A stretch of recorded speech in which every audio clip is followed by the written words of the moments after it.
John here again with another tech tip. Today we're going to be talking about parasitic draws and what to do on how to properly set up your equipment.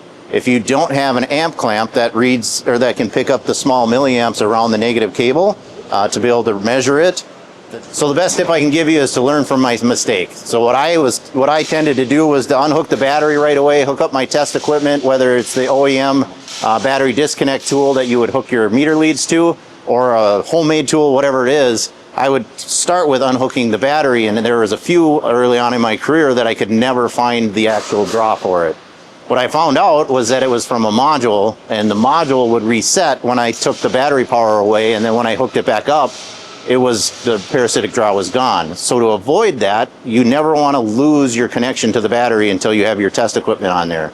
There's multiple methods to do it. There's special tools out there that have hooks that'll hook onto the battery clamp and to the post, or the OEM tools. When you go to hook those up, the best way to do it is to start the engine, then unhook your battery, and then hook your test equipment up before you shut the engine off. So we'll kind of demonstrate that here real quick.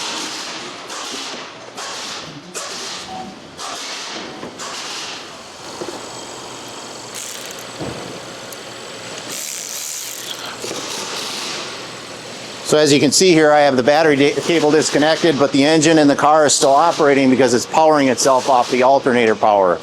And it can do that for as long as you need it to hook up the equipment, and then you can hook your cables up, shut the car down, make sure the connections are still closed so that you don't lose power to the vehicle.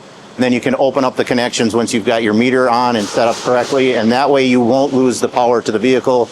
You won't inadvertently reset the modules, correcting the issue before you can identify it. So that concludes the tech tip of the day for today on parasitic draws. Again, hit that thumbs up button, like and subscribe, comment below, and we'll see you on the next one.